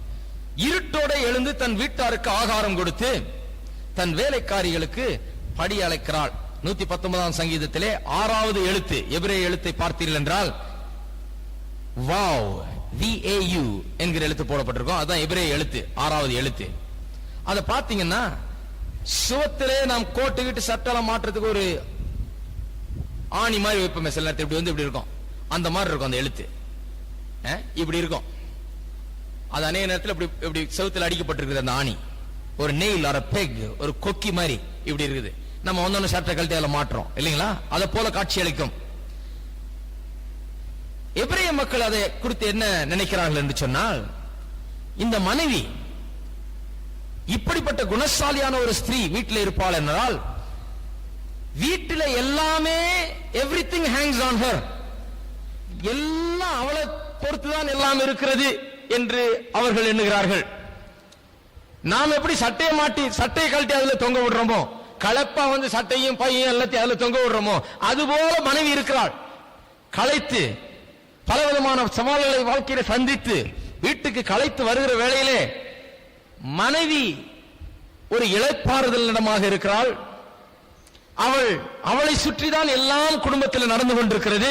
கணவன் எவ்வளவு பிஸியா இருந்தாலும் எப்பேற்பட்ட வேலையில சென்று காலையில போய் ராத்திரி வரவரா இருக்கலாம். சில நேரத்தில் நாட்கணக்கில் வெளியூர்களில் பயணம் சென்று வேலை செய்கிற சேல்ஸ்மேனாகவும் மற்ற விதமான வேலைகளில் தொழில் சம்பந்தமாக பயணம் அதிகமாக அவருக்கு இருக்கலாம். அவர் எவ்வளவு தூரம் போனாலும், எத்தனை நாள் வரலனாலும், காலையில இருந்து சாயந்தரம் வரைக்கும் ஆள் வீட்டுல இல்லைனாலும், வீட்டுல நடக்கிற காரியங்கள் எல்லாம் அவளை பொறுத்து அவள் மேல தொங்குது. எல்லா பொறுப்புகளும் அவள் மீது தொங்க விடப்பட்டிருக்கிறது என்பதை அது குறிக்கிறது என்று சொல்லுகிறார்கள். அவளை சுற்றி தான் எல்லாம் நடக்குது. வீட்டுல எல்லாவற்றையும் அவள் பார்த்துக் கொள்கிறாள். இருட்டோட எழுந்து தன் வீட்டாருக்கு ஆகாரம் கொடுத்து, the supply of the house depends upon her. வீட்டில் ஆகாரம் இருக்குதா இல்லையா, என்ன ஆகாரம், எத்தனை மணிக்கு அது செய்யப்பட வேண்டும், எப்படி செய்யப்பட வேண்டும், எல்லாத்தையும் பொறுப்பெடுத்து செய்கிறவள் அவள். ஆள் இருந்தாலும் இல்லாட்டியும் அது கரெக்டா நடக்கும். புருஷன் வெளியூர் போயிருந்தாலும் உள்ள இருந்தாலும் அவளால் அதை செய்ய முடியும். தன் வீட்டாருக்கு இருட்டோட எழுந்து ஆகாரம் கொடுத்து தன் வேலைக்காரிகளுக்கு படி அளக்கிறாள். வேலைக்காரெல்லாம் இருக்குது இந்த அம்மாவுக்கு, குணசாலியான ஸ்திரீக்கு. ஆனா வேலைக்காரியெல்லாம் வச்சு எப்படி நடத்த வேண்டும் என்று அவளுக்கு நன்றாக தெரிகிறது. வேலைக்காரிகளுக்கு உத்தரவாதம் கொடுப்பதையும், பொறுப்புகளை கொடுப்பதையும், வேலை வாங்குவதையும், எப்படி காரியங்களை நடப்பிப்பது என்பதில் மிகவும் சாமர்த்தியசாலியா இருக்கிறார். வெளியே போய் வேலை செய்யற என்னென்ன வேலை பண்றா பாருங்க குணசாலியான ஸ்திரீ. ஆட்டு மயிரையும் சணலையும் தேடி போகிறாள், உற்சாகத்தோட வேலை செய்கிறாள். வியாபார கப்பல்ல போல தூரத்திலிருந்து ஆகாரங்களை கொண்டு வருகிறாள். இருட்டோட எழுந்து வீட்டுல வேலை ஆச்சா, சாப்பாடு ஆச்சா, அதை ஆச்சா எல்லாம் பார்க்கிறாள். தன் வேலைக்காரிக்கு படி இவ்வளவும் செய்துட்டு வெளியில போய் தானும் தொழிலை செய்து தானும் வேலையில செய்து இவெல்லாம் சேர்ந்து குடும்பத்தையும் அவள் விட்டு விடுவது கிடையாது, அலட்சியம் பண்ணுவது கிடையாது. குடும்பத்திலேயும் எல்லாம் சரியா நடக்கிறதா என்று அவளை சுற்றிதான் எல்லாம் இருக்கிறது, அவள் மேலதான் எல்லா பொறுப்புகளும் தொங்க விடப்பட்டிருக்கிறது என்ற அர்த்தத்திலே இங்கே சொல்லப்பட்டிருக்கிறது. எல்லாவற்றையும் அருமையாக கவனித்துக் கொள்கிறார். வீட்டினுடைய நலனை அவள் அருமையாக நன்றாக கவனிக்கிறவளாய் இருக்கிறாள். எவ்ரிதிங் ஹேங்ஸ் ஆன் ஹர், எல்லாவற்றையும் பொறுப்பெடுத்து செய்யக்கூடியவளாய் இருக்கிறாள். அவள் தான் குணசாலியான ஸ்திரீ. நிறைய பேர் நினைச்சிட்டு இருக்காங்க குணசாலியான ஸ்திரீனா ஒண்ணுமே பேச மாட்டா, பேசாம ஒரு மூலையில் நின்றுட்டு இருப்பா. யாராவது வீட்டுக்கு வந்தா உடனே உள்ள ஓடிடுவா, வேலைக்கு போக மாட்டா, வெறும் சமையல் மட்டும்தான் செய்வா. அப்படி கிடையாது. சிலர் அப்படி வேலைக்கு போகாம வீட்டில் இருக்கிறவர்களா இருக்கலாம், சிலர் வேலைக்கு போறவர்களா இருக்கலாம். குணசாலியான ஸ்திரீ என்ற அப்படி கிடையாது. குணசாலியான ஸ்திரீ என்று சொன்னால் பல விதத்தில் அவருக்கு சாமர்த்தியம் இருக்கிறது. ஒருவேளை அவள் வேலை செய்கிறவளா இருக்கலாம், வெளியே கொண்டு போய் தன்னுடைய சாமர்த்தியத்தை காண்பிக்கிறாள், வீட்டிலேயும் சாமர்த்தியத்தை காண்பிக்கிறாள். ஒருவேளை அவள் வேலை செய்யாமல் வீட்டில் இருக்கிறவளா இருக்கலாம், வீட்டில் இருந்தாலும் அவள் வீட்டிலேயும் தன்னுடைய சாமர்த்தியத்தை காண்பிக்கிறவளா இருக்கிறாள். எல்லாவற்றையும் பொறுப்பாக எடுத்து நன்றாக செய்து சிறப்பாக எல்லாவற்றையும் நடப்பிக்கிறவளாய் அவள் இருக்கிறாள். எல்லாரும் ராமன் சொல்லப்பாங்க. வேலை செய்த வேலையில திறமையை காண்பிக்கிறார், வீட்டிலையும் திறமையை காண்பிக்கிறார். வீட்டில் இருக்கிறவர்களா இருந்தால் வீட்டிலே தன்னுடைய அபார திறமைகளை காண்பித்து குடும்ப நலனுக்காக உழைத்து குடும்பத்தை அவள் உயர்த்துகிறவளாய் இருக்கிறாள். குடும்பத்துக்கு ஆசீர்வாதத்தை கொண்டு வருகிறவளாய் அவள் இருக்கிறாள். இப்ப முடிக்கிறேன். 10ஆம் வசனத்திலிருந்து மறுபடியும் வாசிப்போம். ஒவ்வொரு முறை வாசித்த உடனே அந்த வசனம் எதை குறித்து சொல்லுகிறது என்பதை நீங்கள் சொல்ல வேண்டும். இத்தனை தடவை நான் சொல்லியிருக்கிறேன். 10ஆம் வசனம், குணசாலியான ஸ்திரியை கண்டுபிடிப்பவன் யார்? அவளுடைய விலை முத்துக்களை பார்க்கலும் உயர்ந்தது. 10ஆம் வசனத்துடைய மைய கருத்து என்ன? செழிப்பு. 11ஆம் வசனம், அவள் புருஷனுடைய இருதயம் அவளை நம்பும், அவன் சம்பத்து குறையாது. 2ஆம் வசனத்துடைய மைய கருத்து என்ன? பாதுகாப்பு. வீடு, குடும்பத்தின் பாதுகாப்பு, குடும்பத்தின் பாதுகாப்பு. 3வது வசனம், அவள் உயிரோடு இருக்கிற நாளெல்லாம் அவனுக்கு தீமை அல்ல நன்மையே செய்கிறாள். 4வது என்ன? அந்த வசனம் என்ன? டிபெண்டபிலிட்டி, அதாவது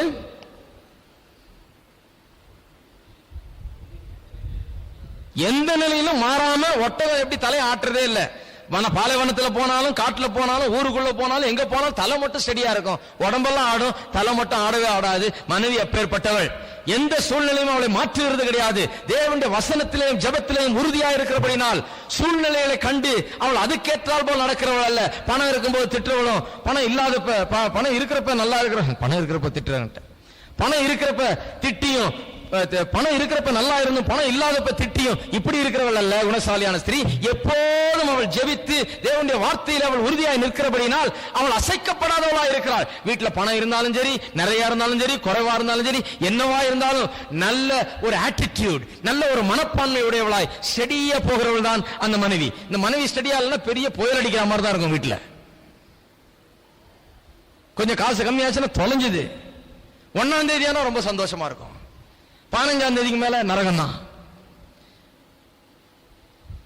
இல்ல ஏதாவது நல்ல காரியங்கள் நடந்தா நல்ல சந்தோஷமா இருப்பாங்க, கொஞ்சம் காரியங்கள் மோசமா இருந்தா எல்லாரையும் பிடிச்ச எல்லாரும் மேலையும் தன்னுடைய எரிச்சலை காமிச்சுக்கிட்டு இருப்பாங்க. அப்படி இருந்தா வீடு நரகத்தை போல மாறி விடுகிறது. அவள் எப்படி இருக்கிறாள்? மாறாதவளாக, ஒட்டகத்தை போல டிபெண்டபிள், எப்போதும் ஒரு மாதிரியே இருக்கிறாள் இல்லையா? ஆட்டுமயிரின் சணலையும் தேடி. 13ஆம் வசனம், தன் கைகளால் உற்சாகத்தோடு வேலை செய்கிறார். இதை எது குறிக்கிறது?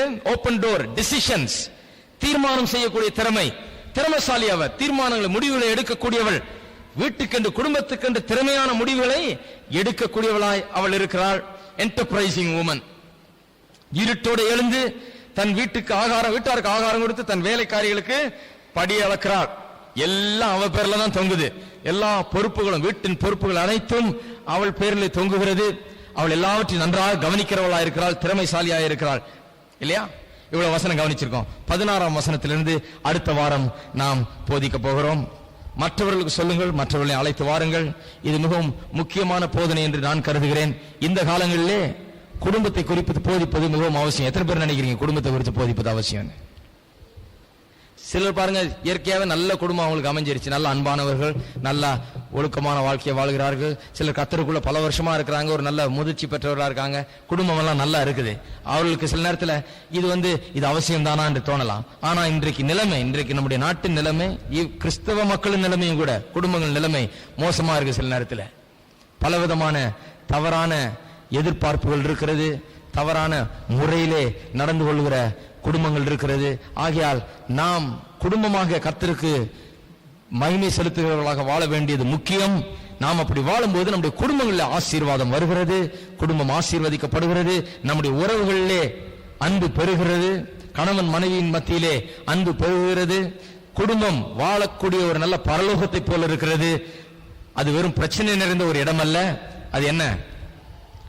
பரலோகத்தை போல, ஏதேன் தோட்டத்தை போல இருக்க வேண்டும். அநேக வருஷங்களுக்கு முன்னால ஒரு பாட்டியம்மா சொன்னாங்க, திருமணம் என்று சொன்னால், கல்யாணம் என்று சொன்னால் அர்த்தம் என்னன்னு சொல்றாங்க.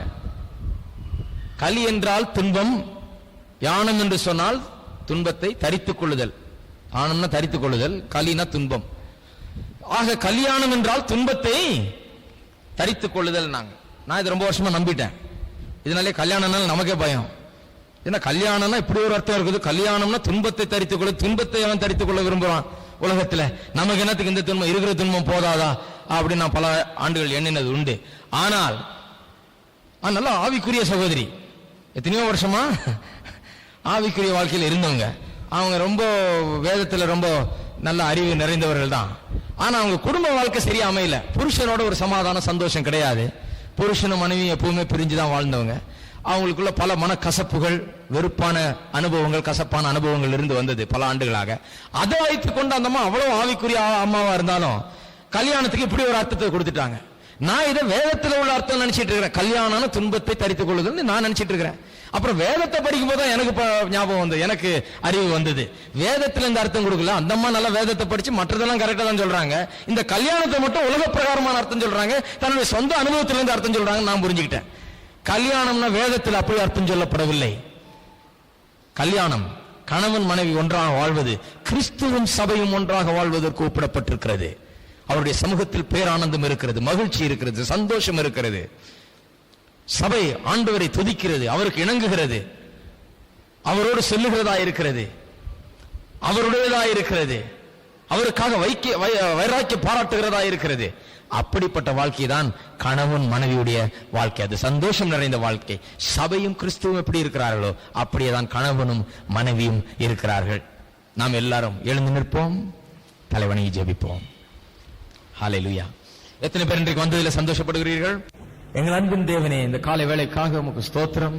கர்த்தராகிய இயேசுவின் நாமத்தில் மறுபடியுமாய் உம்முடைய சன்னிதானத்தில் நாங்கள் நிற்கிறோம். அருமையான வார்த்தைகளுக்காக உமக்கு ஸ்தோத்திரம். குணசாலியான ஸ்திரியை கண்டுபிடிப்பவன் யார் என்று எழுதியிருக்கிறதே, அவளுடைய மதிப்பு, விலை முத்துக்களை பார்க்கிலும் உயர்ந்தது என்று எழுதி வைக்கப்பட்டிருக்கிறதே கர்த்தாவே. உண்மையாகவே அதை நாங்கள் உணர்கிறோம். எவ்வளவு விலை உயர்ந்தவளாய் அந்த குணசாலியான பெண் இருக்கிறாள். இங்க இருக்கிற ஒவ்வொரு சகோதரிக்காகவும் நான் ஜெபிக்கிறேன் கர்த்தாவே. குணசாலியான ஸ்திரீயாக அவர்கள் விளங்கட்டும். ஒவ்வொரு சகோதரியுடைய கரத்தில் நீர் எடுத்தருளும். குணசாலியான ஸ்திரீயாக ஒவ்வொருவரும் மாறட்டும் கர்த்தாவே. ஒவ்வொருவரும் தங்களுடைய குடும்பத்தின் குணசாலியான ஸ்திரீயாக, குடும்பத்துக்கு ஆசீர்வாதத்தை கொண்டு வருபவர்களாக மாறட்டும் கர்த்தாவே.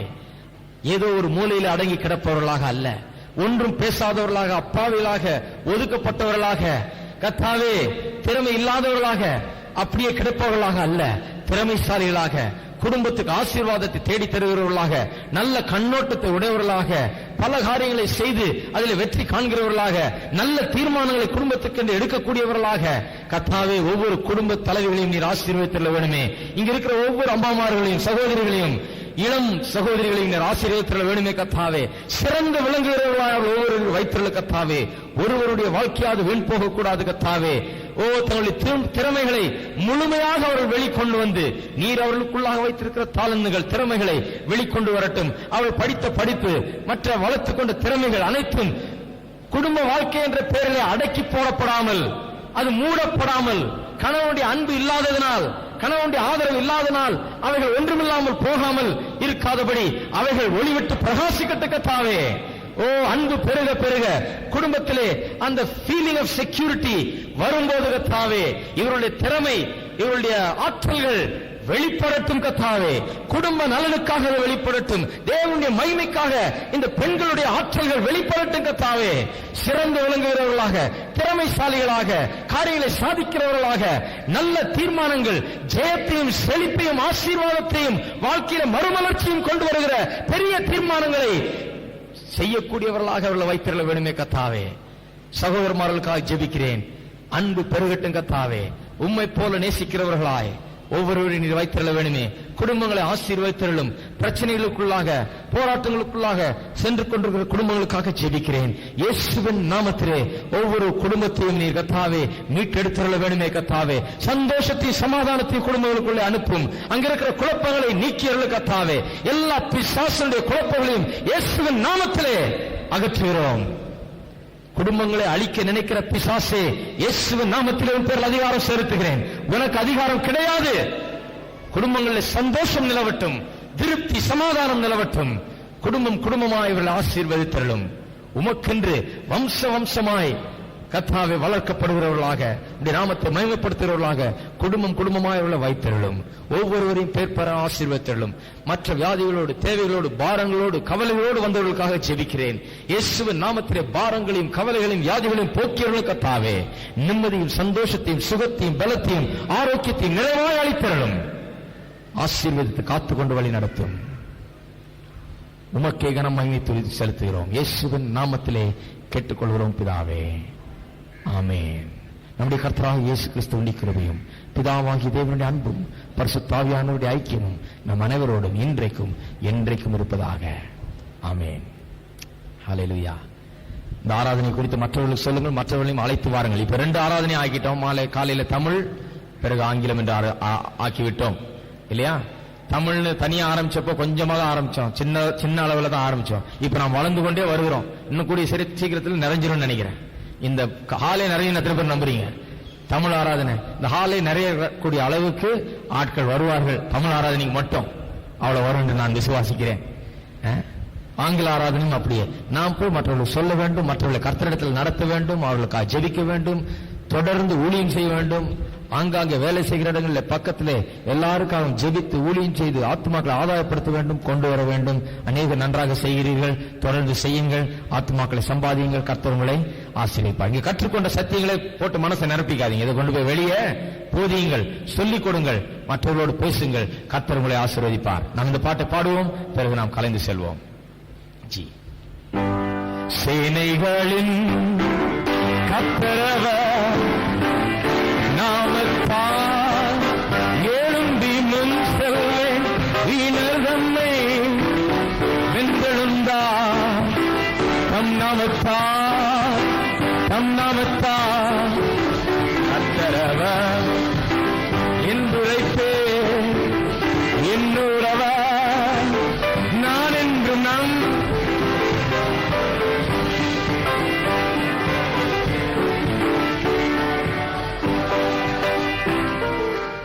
சாயங்காலம் 6:30 மணிக்கு கூட்டம் இருக்கிறது. சாயங்கால ஆராதனைக்கு வராதவர்கள், இதுவரை வந்துடாதவர்கள் கண்டிப்பா வாருங்க, மற்றவர்களையும் அழைத்து வாருங்கள். சாயங்கால ஆராதனை மிக முக்கியமான காரியங்கள், முக்கியமான சில காரியங்கள் அங்கு போதிக்கப்படுகிறது. எல்லாரையும் அன்புடன் அழைக்கிறோம். 6:30 மணிக்கு சரியா ஆரம்பிக்கும். எல்லா கூட்டமும் சரியான நேரத்துக்கு ஆரம்பிப்போம், சரியான நேரத்துக்கு முடிப்போம். அதனால சரியான நேரத்தில் எல்லாரும் இங்க வந்துடுறது மிகவும் நல்லது. எல்லாம் வந்துட்டீங்கன்னா ரொம்ப அருமை. இன்னும் கொஞ்சம் கூட சீக்கிரம் முடியலாம். எல்லாரும் கரெக்டா 8 மணிக்கு இங்க இருந்தா அது வேற மாதிரி முடியும். ஆனா சிலருக்கு முடியாது, எனக்கு தெரியும். ஆகையால் கூடிய மட்டுக்கும் நல்ல நேரத்தோட வாருங்கள். சாயங்கால ஆராதனையும் அப்படியே சீக்கிரத்தை முடிச்சிருவோம். 8:15 முடிஞ்சிடும். நாம் இந்த பாடலை பாடும்போது நீங்கள் கலந்து செல்லலாம். 2 பேரையாவது சந்தித்து அவர்களோட கைகுலுக்கி பிறகு கலந்து செல்லுங்கள். சேனைகளின் கர்த்தரவர் நாமத்தால் எழும்பி முன் செல்வேன், வீணர்தம்மை வென்றெழுந்தார். தம் நாமத்தால் கர்த்தரவர் என்றுரைப்பேன், என்னுறவர் நான் என்று மஞ்சிடேன். நான் எழும்பி முன் செல்லுவேன், அவர் நாமத்தால்